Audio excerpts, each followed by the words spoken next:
wild animals, and wild places. They're more than a picture. They're inspiration, excitement, and adventure.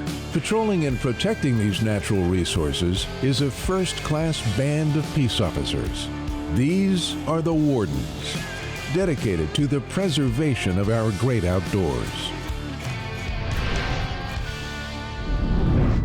He's not waiting around, so we're going to keep up with him the best we can. This week on Wardens. You've probably seen the plane flying over? Yeah.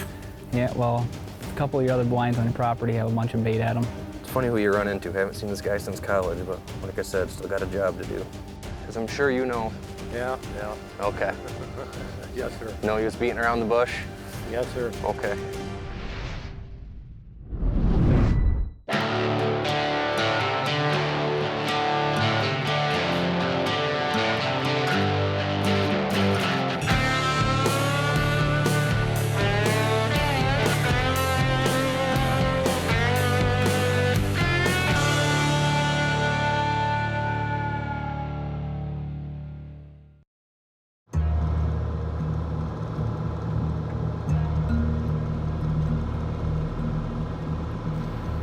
Three food plots with pumpkins, quite a bit of bait.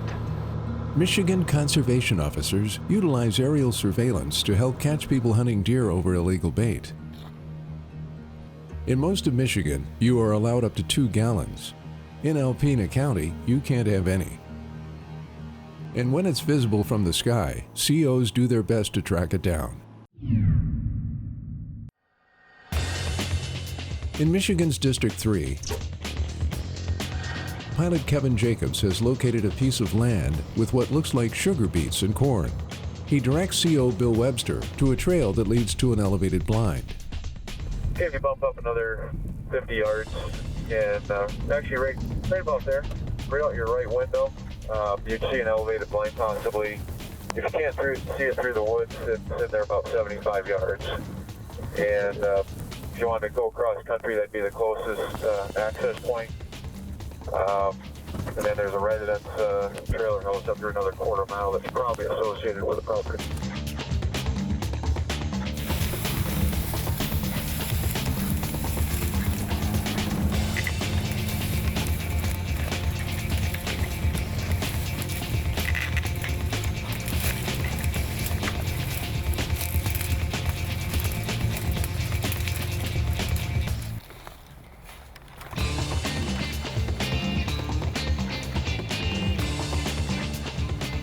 Nobody in the blind, but there's quite a bit of bait out.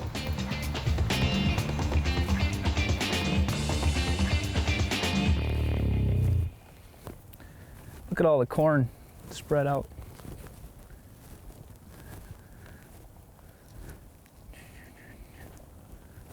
C.O. Jonathan Skilba joins C.O. Webster, and they make a plan to meet at the house on the property after Officer Skilba finishes searching for bait. So we went and located the bait that the pilot sent us in on. He's got a pretty good pile of sugar beets and corn. There's a tree stand and a elevated blind. They said it's associated with a camper that's set up down the road here about another quarter mile. So Officer Skilba is walking back in further into the woods to see if there's any other baits and blinds up, and we'll reconvene at the camp. But before they can meet at the house, Officer Skilba finds a hunter in one of the tree stands. 36, he said he had a guy in a tree stand. Okay, clear. We'll start heading his way then. So Officer Webster goes back through the woods and walks the trail to the house looking for more hunters.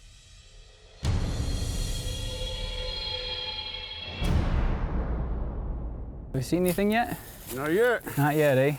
Bill Webster, good to meet you. You've probably seen the plane flying over? Yeah. Yeah, well, a couple of your other blinds on your property have a bunch of bait at them. And Alpena County, there's no baiting allowed. While the officers walk the hunters back to camp, the plane has spotted another area to be checked. There is a pickup truck at the camp, and there's a trail that goes about a quarter mile back to the northwest to the food plot where they have the bait. Officer Brad Belleville goes to check it out. Just made, plane made contact with us, said they've got bait on the ground about 5 miles north of our location, so we're gonna head up that way. Another officer is going to meet us there. He said there is a truck at the cabin, so hopefully we can get up in there and the plane will direct us into the blind where the bait is and make contact if everything goes right.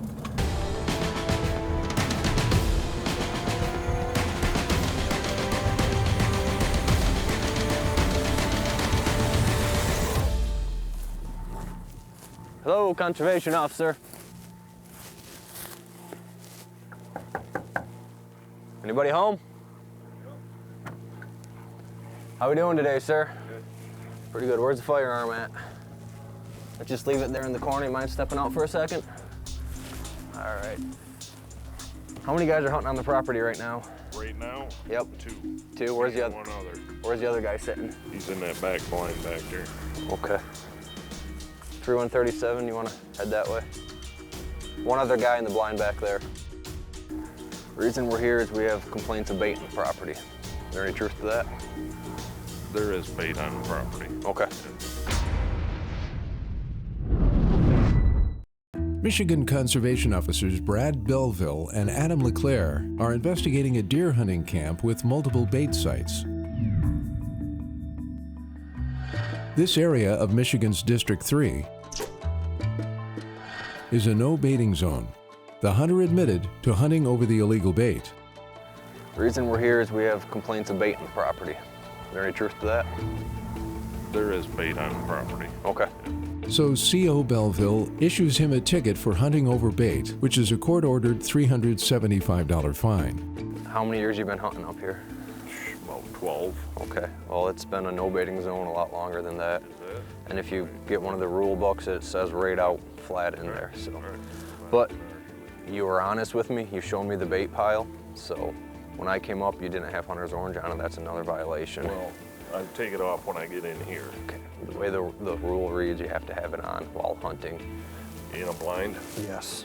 I'll tell you what I did for you today. I cited you for the hunting over the bait, and I gave you a warning and a warning only for the no hunter's orange. So that's not another charge. I could have added it, but I didn't. You were honest with me, and I appreciate that. In addition to the ticket, the hunter must clear the bait from the property before being able to continue hunting. Let's get the bait cleaned up yet today. That way you guys have some season left to hunt. Sound good? Fair enough, man. On his way out, Officer Belleville saw another member of the hunting party returning to camp, This truck wasn't here before. and it turned out to be a familiar face. Conservation officer, how we doing? Good, how you doing? Good. You look familiar. It's good. College. Yeah. Holy crap, what are you doing up, up bro? here? I need this deer. When'd you get her? This morning. All right. Red, right? Yeah. Yep, I remember. Tell me you got a tag on her, brother. She's there, brother. All right.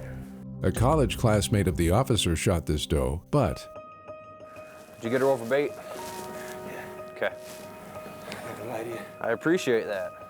I went to school for the same thing. I know. Got back up here to the camp, and the individual that went to town is now back. He was taking care of his deer. Ended up being a college buddy of mine. CJ classes together, and still getting a citation, but let him keep his deer. So it's funny who you run into. Haven't seen this guy since college, but like I said, still got a job to do. the hunter admitted to taking the doe over bait. All right, buddy, I appreciate the honesty. There's that back. Like I said, I went with the less painful out of everything. You were honest with me, admitted to shooting her over bait, hunting over bait. Even old college buddies must abide by the law. He's ticketed for putting out feed in a closed county. Also, he must clean up the bait before going back out to hunt.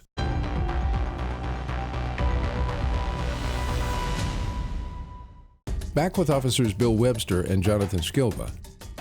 We're checking this piece of property. The officer made contact with one individual hunting out of a tree stand. He didn't have any hunting licenses on him. We weren't able to find bait around his blind, but he did say that there was a deer hanging at camp. So once we get back to camp, we'll check the deer, make sure it's tagged properly, and that he actually has his hunting licenses. 3 hunters are using this property, and one has been successful. But a surveillance plane flying overhead spotted a large amount of bait on the property. With that bait that we found out there, you couldn't see it from the road. We had no complaints about that bait. That was a free fly the pilot was doing. He actually located that on his own. And you know, from the air, and without having that pilot up in the air and looking at that stuff, we would have never found it. Yeah. It was stupid. I know I shouldn't say it. I'm guilty as charged. Yeah, I'm thinking that you And probably... I put the stuff out, so you can't really blame these guys. One of the hunters admits to baiting the property. The officers then discuss how to handle everything. Well, he didn't have his hunting license on him. Nope. He didn't have his hunting license on him. Right. He was baiting. And Son shot the deer. the son shot the deer with bait. So why don't we'll let Dad take the heat for the kid. Mm-hmm. We'll let him keep his deer since he's 19. Mm-hmm. We'll give him a break, but we'll write Dad for not having his license and placing the bait. Okay. And we'll write that guy for no license on his person. Okay. Sound good? Mm-hmm. All right. Okay, so your dad, all right, and you probably don't want to see your son take a big fall. No. All right, in Alpena County, if you take a deer with a bait, it's an illegal deer. All right, if you got bait on the ground and it's enticing them there, it's an illegal deer. Okay, there's really no ifs, ands, or buts, but he's 19, right? Okay, and I'm pretty sure he doesn't want that on his record right now. But you're the one that put him in that position. Right. This is the first time he's been up all year. I made the bulldoze the plots, made it, put the blind there for him. So this is what we're gonna do.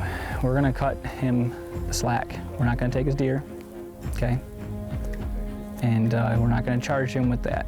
But you're gonna take the fall for putting the bait out on the property for everybody. He's ticketed for baiting and for not having his hunting license on him. But the officers allow his son to keep his deer. And before they can continue hunting, they must clean up all of the bait. I want you to take this as a learning experience, though. Yeah, thank you for not taking the deer. And I mean, that's a nice deer. Yeah. But, you know, it's hard to brag about something if you do it the wrong way. The thing is, it probably would have came in even if the bait wasn't there, because that bait's still there and it was baited on Friday and there wasn't much of it. Mm-hmm. It's been almost a week. You know. Exactly. You know, sometimes you just gotta let deer do their natural thing. Yeah, well, like you can come by here any year prior after this and they'll never be bait, and we plan on keeping it in the family forever, so. Well, that's good. Hopefully next time we run in, we're just shaking hands and saying hi, right?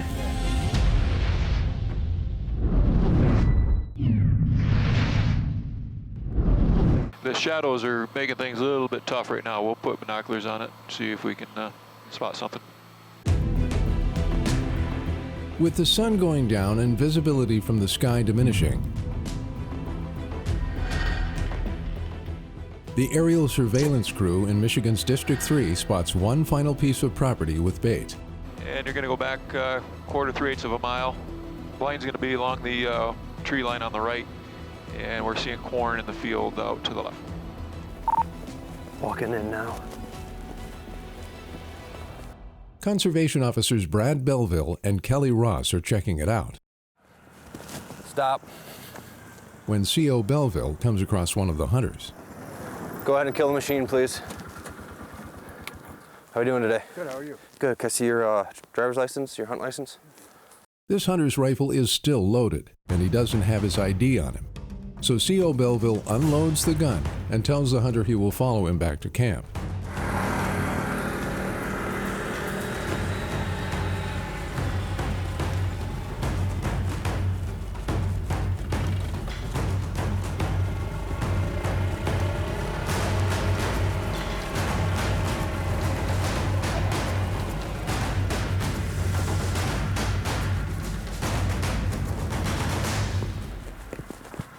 We know there's bait at his blind. He had a loaded uncased firearm on a motor vehicle.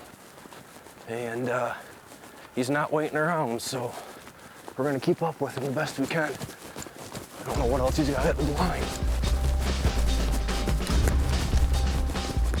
The hunter takes off, leaving C.O. Belville to chase after on foot. He loses sight of the hunter, but on his way into camp, he comes across another baited stand. Game warden, anybody home? Open the door, please, game warden.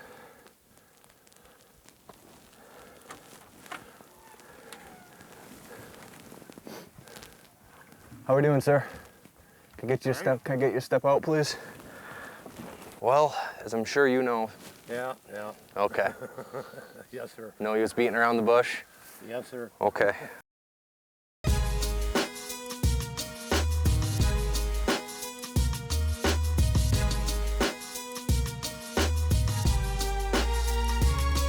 At the Outdoor Adventure Center in downtown Detroit, kids get a chance to experience being up north without leaving the city. People have nature centers and people have natural history museums. We're something in between. We're like a community center for the area that's nature resource based. Inside the center is an archery range dedicated to the memory of Conservation Officer Arthur Green. Well, officers that give the ultimate sacrifice indeed need to be honored and remembered for their loss, for their family's loss. This is just as much for his family, letting them know that we appreciated them sharing him with us for all these years. Green was a conservation officer for nearly 20 years. Mentoring children and exposing them to the great outdoors was one of his priorities. Well, I think he would be honored to have his name associated with a facility that's near and dear towards the efforts that he provided to youth in the Metro Detroit area. I think he would be happy about this. Art was a good man, he was an honest man, and he was a solid member of this community, and he was a solid member of our DNR law enforcement family. Before becoming a CO, Green was a Detroit police officer, and he served in the United States Air Force. He died in the line of duty in 2015.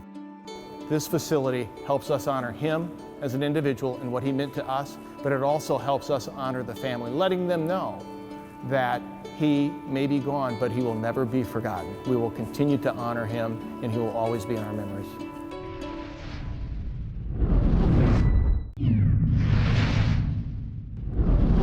Oh, there's bait in front of that blind as well, and he admitted to putting it out. Okay. It's the first week of the firearm deer season in Michigan, and with the help of a surveillance plane flying overhead, conservation officers are checking on properties that have bait out in front of the hunting stands. We're walking in now. There's a pile of gunshots back in here. In this part of Michigan's District 3, baiting is not allowed. While checking one location, CO Brad Belleville came across this hunter who was driving an ORV with a loaded firearm on board. I'm gonna take this with me. Is it still loaded right now? Yes. Okay, that's gonna be with me then. He tried to follow the hunter back to camp, but the hunter took off.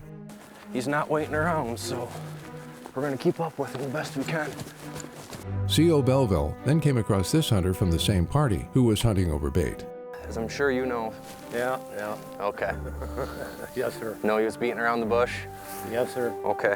On the way back to camp, CO Kelly Ross caught up with the ORV driver.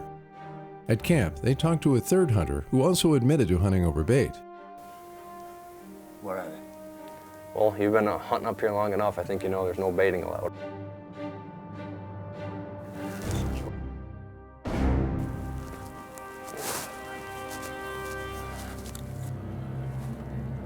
All right, we'll meet you down at the truck, sir.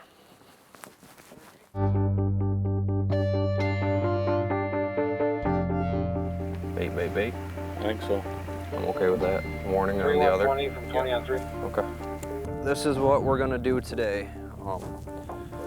Everyone's admitted to baiting and hunting over bait, so we have to address that. It's a no bait county.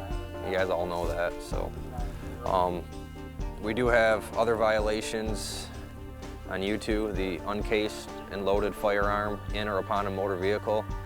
The quad, the side-by-side, they're considered motor vehicles. You guys have been cooperative, with the exception of driving really fast. I know it, it's fine. No, he's not running very well. It's fine. No, you guys have been cooperative with us, so we're looking at just giving each guy here a baiting ticket and then just a verbal warning on the loaded firearms on a motor vehicle. I think that's a heck of a good deal, giving you guys a break. Still gonna sting a little bit, but not as much as it could. How about we combine it and just put one on it? That'd be the best deal. Well, we're good property owners here in Montmorency County, pay our taxes. We have to, and it was given to us on a complaint, and the plane located it again today, so we have to address it.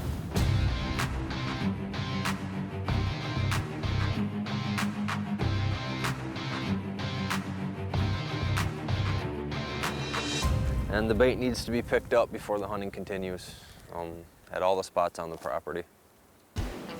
Amen. Any other questions? No, sir. Each hunter is ticketed for hunting over bait in a no-bait county, and each paid $375 in court-ordered fines. We had 2 loaded and uncased firearms on the quad and the side-by-side there. We would have tacked those on. Things would have got really costly for them. Like I said, they were cooperative with us, so we're going to be cooperative and work with them.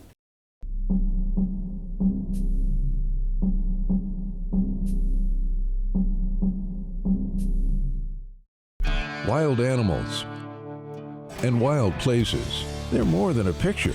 They're inspiration, excitement, and adventure. Patrolling and protecting these natural resources is a first-class band of peace officers. These are the Wardens, dedicated to the preservation of our great outdoors. Just as soon as he saw us, he slammed on the brakes pretty hard. This week on Wardens, They're leaving at a pretty good pace. They're trying to get the hell out. Yeah, that guy's on the move. Why is he going so quick to get the hell out of here?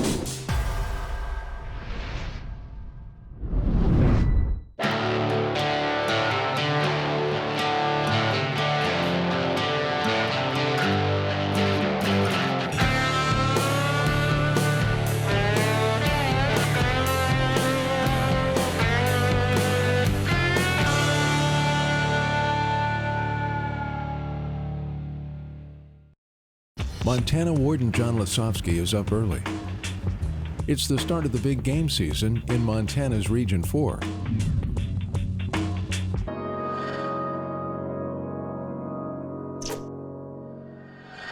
And Warden Lesofski wants to make sure he doesn't miss anything, so he heads to one of his favorite places to glass. There's always a bunch of hunters right here. Do you see the elk right here close? There's some nice bulls going up the hill right there. But all that's block management. I can stop here and I can look at everything on top. I can see the vehicles. I can see who's walking across, how many people. In that draw right there is a corner. I can see if they've corner crossed into the next section. So I can watch all that. If any of these elk get bumped, they'll get going up some of these ridges. Nobody sees that, and there'll be a big wad of elk there. And if they bump those will either be going one way or over either way to the county road. This is a good advantage for me all the way around. I can look at this, I can look at the fishing access, I can look at everything and get a pretty good look at what's going on in the country. Right away, there's action. This bull elk goes racing over the fence and across the road, and it appears a group of hunters in a truck is trying to chase it back onto state land. This maroon pickup right here is the same one that came down the hill, chasing that bull, and you could see he was in hot pursuit and bailed into this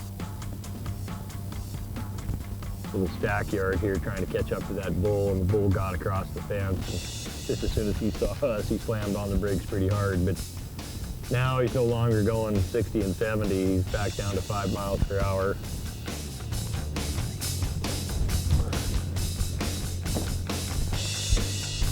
What do you know? No luck. Oh, I thought maybe one of them fell. There was 3 of them, and then Yeah. one came out. But We were down at the east end. We actually watched them cross. They didn't stop to give us a good shot. Sure. We just let them go. Sure. they were running all. Yeah. But there was 3 total. Yeah, 3 bulls. Yep, and then it sounds like one only made her through. Yeah, one came. Yeah, I one don't come know through. where We the thought other we were 2 went. But after talking to the hunters, Warden Lesofski determines they are fine and turns his attention to a new matter.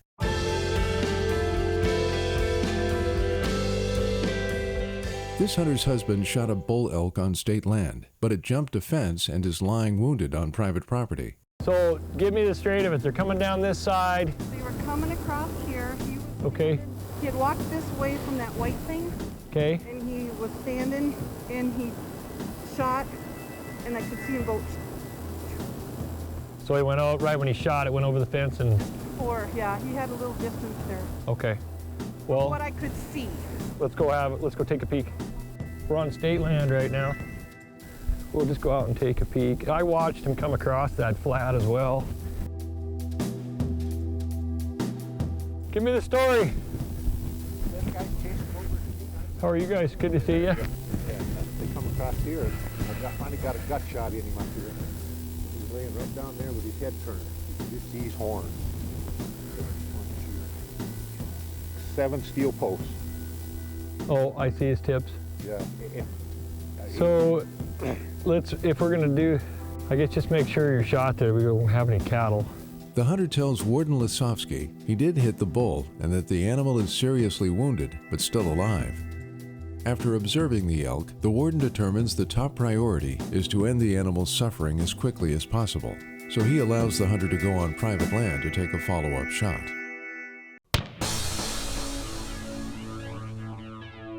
Okay. Good for you. See that? Patience. There is patience. Patience. You got her done. Good for you. Wow. It's a nice bull.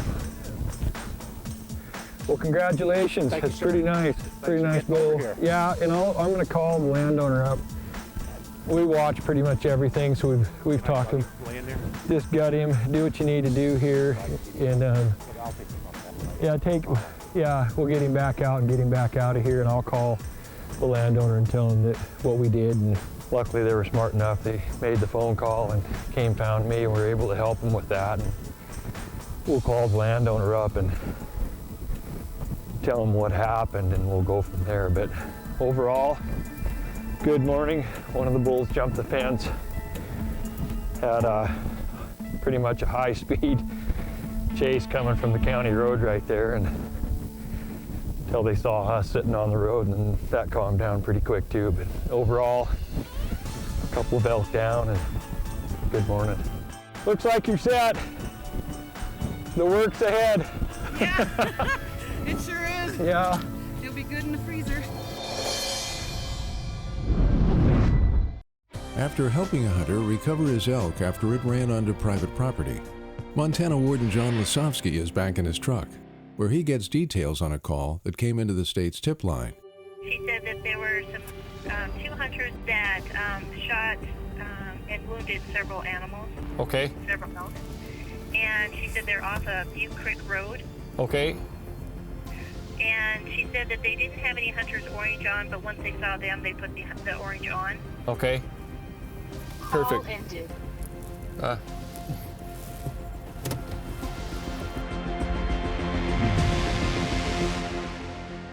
In this section of Montana's Region 4, cell service can be unreliable. Warden Lesofski has to sometimes search for service.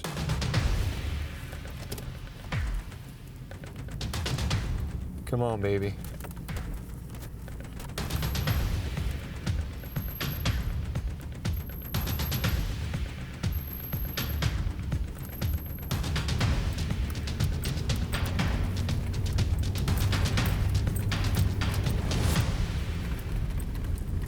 Been nice to have a vehicle description.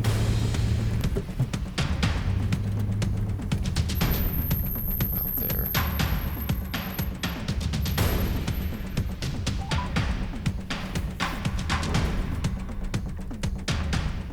Tip office, Carrie.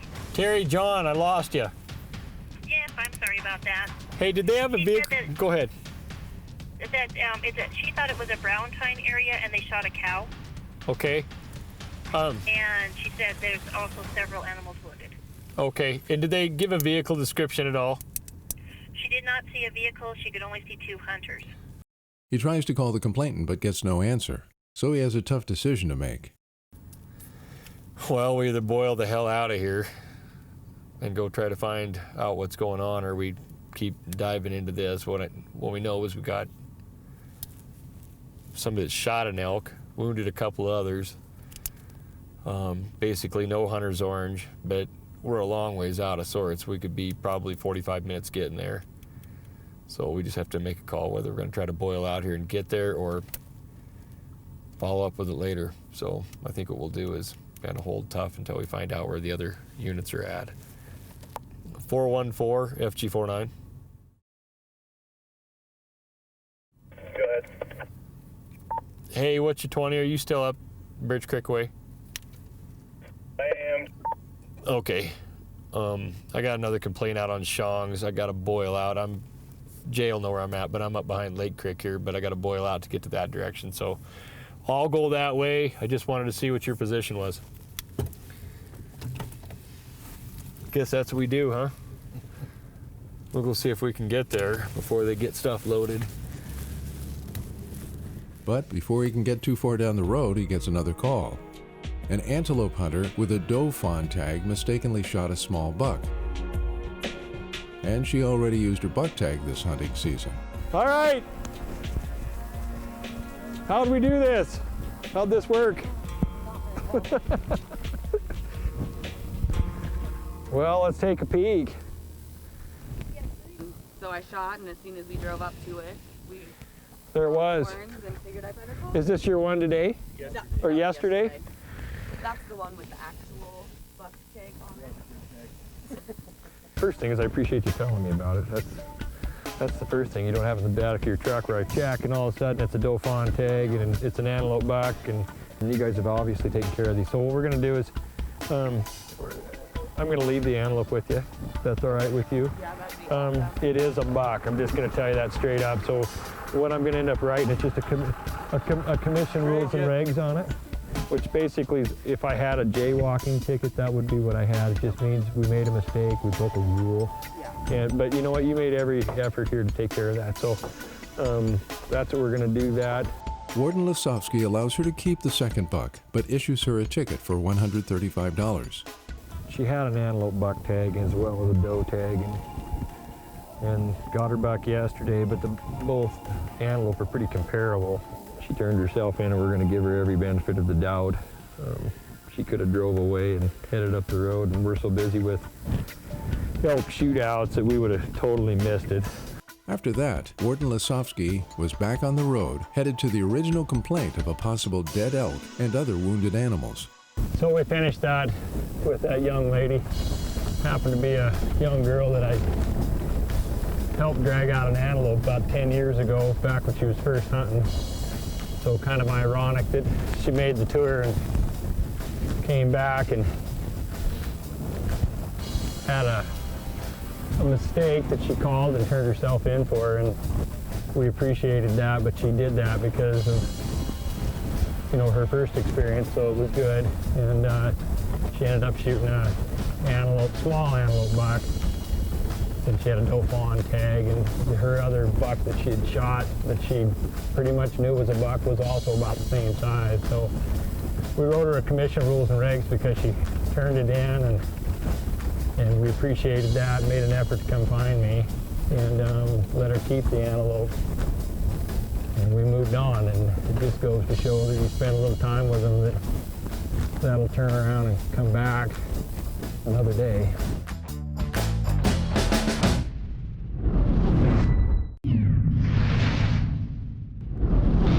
Montana Game Warden John Lesofski is on the move.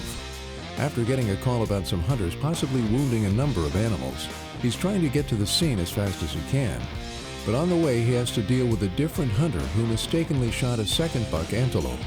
Back in his truck, Warden Lesofski is navigating 45 miles across Montana's Region 4.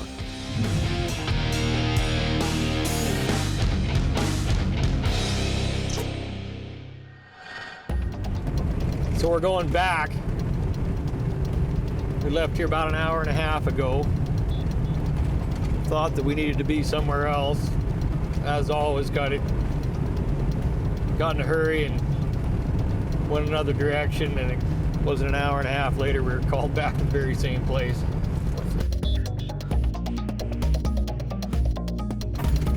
Okay, something about a Quonset hut. I think that would be what she was talking about. Then take the first right-hand fork. Guys with no orange, dead elk. We're in the wrong spot, so we'll see.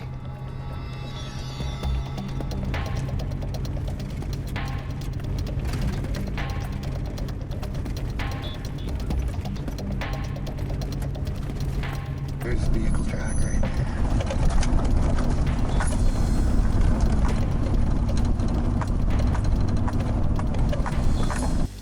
As he gets closer, he stops to get his GPS unit set up. If he can find the hunters he's looking for, he wants to be able to know who owns the land they've been on.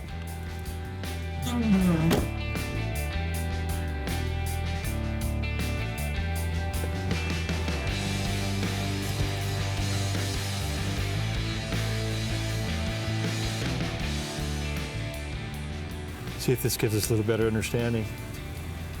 Looks like they're getting their pickup. They're going to be here shortly. They're turning around. He spots the truck in the distance, and when the truck starts to take off, Warden Lesofski sprints into action. He thinks this truck could be the one he's looking for, and he doesn't want to lose it.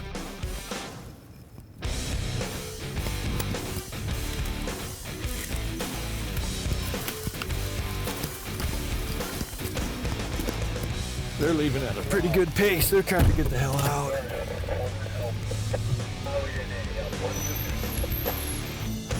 This is an enclosure, isn't it? We'll close it later. Yeah, that guy's on the move.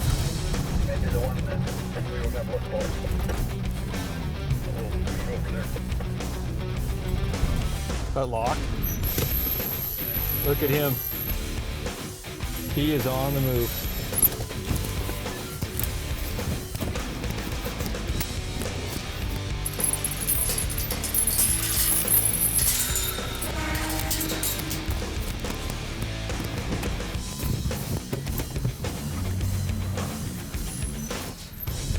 He's got cows. Ah, son of a buck.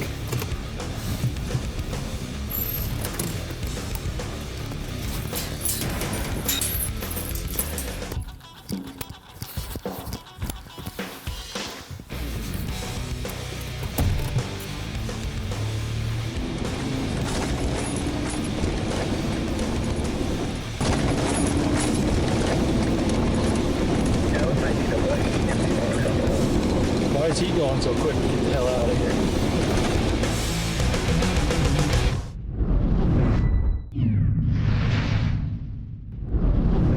Earlier in his day, Montana Game Warden John Lesofski received a tip about 2 hunters allegedly wounding some elk. That shot and wounded several animals. Okay. Several elk. When he gets close to the location, he notices a truck turn around and take off. They're leaving at a pretty good pace. They're trying to get the hell out. Not knowing who is driving the truck, Warden Lesofski decides to try and catch it.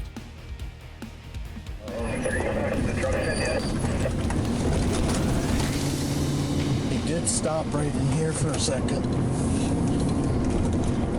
Why is he on the move? I mean, he's on the move.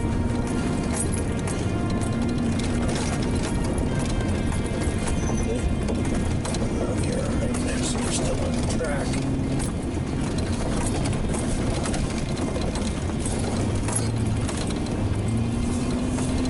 Yeah. There's something up. I don't know what it is, but there's something up. We'll find out why. There he is.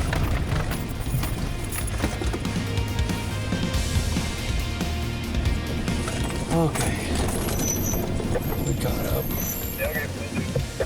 Bunch of kids. There's a bunch of kids. My goodness. Man, she's in a pretty big hurry.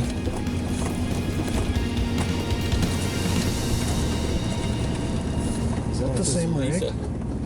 Yeah, that's the same one. Are you sure? When they finally catch up to the vehicle they are chasing, it turns out to be the hunter who made the original call. How are you? Fence line before that muley buck that just went that way. Okay. Okay. You the one that called me? I am. Okay. The people are out there right now. They have an elk down.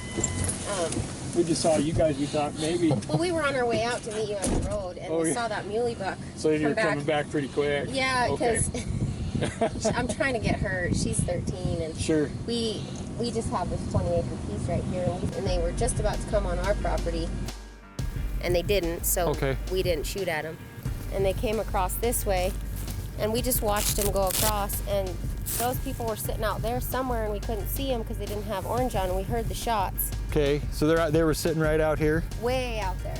Like out in the valley, right on that side? They shot at the first one, and I think that's the one they have down. And then they kept shooting. And I saw another wounded bull, and then they kept shooting, and the bull kind of grouped up again, and they kept shooting. And then I saw another wounded cow, and then they split up and went over that ridge, that far ridge. The top one.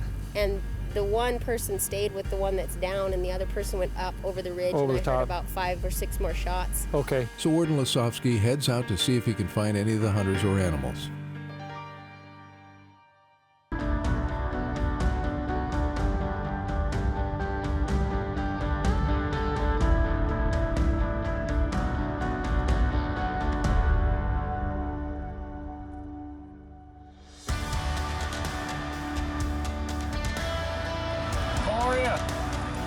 How's things? But he has no luck. Yeah, I don't know, it could be anywhere. Even with an eyewitness account, sometimes wardens come up empty. But he makes sure other people in the area know what he's looking for and hopes one day to figure out what really happened.